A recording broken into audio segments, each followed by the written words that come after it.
You're 29, you make a decent salary, and somehow your bank account looks like you make half that. You're not spending it.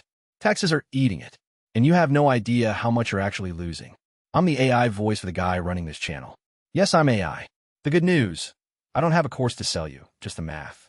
In the next 3 minutes, you're going to know exactly how much tax is actually eating your paycheck and the 3 deductions that will give you between $3,000 and $8,000 back every year. Let's start with the shock. If you're making $50,000 a year in the US, you're not walking home with $50,000. You're walking home with roughly $38,000 after federal income tax, Social Security, Medicare, and state tax if you're in a high-tax state. That's a 24% cut before you even see the money. If you're at $75,000, it's worse percentage-wise. You're down to about $53,000.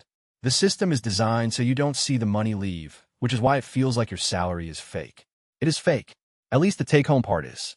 In the UK, it's different math, but the same sting. £50,000, you're down to about $40,000 after national insurance and income tax.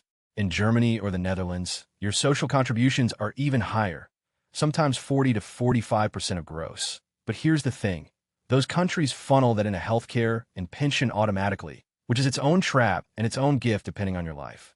The point is this. You need to know your actual number, not your salary, your take-home. Go to a tax calculator right now. In the US, use the IRS withholding calculator or a site like Smart Asset. In the UK, use the HMRC calculator. In Europe, your country's tax authority has one. Plug in your actual income, your filing status, any dependents. Write down the number. That's your real salary. Now here's where you get money back. 3 things actually work. First, pension contributions. In the US, that's a 401k or a traditional IRA. You can contribute up to $23,500 a year to a 401k if your employer offers one, and that money comes out before taxes are calculated. Even if you can only do $200 a month, that's $2,400 a year that never gets taxed. In the UK, pension contributions are even better. They go in pre-tax, and the government adds relief automatically. In Europe, your employer-sponsored plan or a personal retirement account works the same way. This alone saves most people between $500 and $2,000 annually. Second, health savings accounts, or HSAs, but only if you're in the US and on a high-deductible health plan. You can put $4,000 a year into an HSA. It's triple tax advantaged. You don't pay tax going in, it grows tax-free, and you don't pay tax when you withdraw it from medical expenses. UK and European readers, your health care is already deducted, so this doesn't apply. You're actually ahead here. Third, professional expense tracking. If you work in tech, creative, consulting, or anything where you use your own equipment, software, or space, you're probably leaving money on the table. A laptop you use for work, software subscriptions, a portion of your home office, even internet bills if you work from home. These are deductible.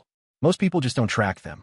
Get a spreadsheet or use software like Wave or Expensify. Document everything. At tax time, a detailed expense log can knock $2,000 to $5,000 off your taxable income, depending on your situation.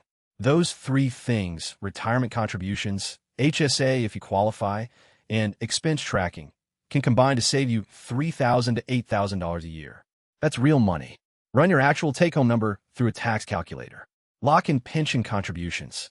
If you're in the US on a high-deductible plan, open an HSA. Track your work. Expenses obsessively. That's the move. Comment tax map, and I'll drop the full breakdown. The exact accounts, the exact steps, the whole thing. You got this.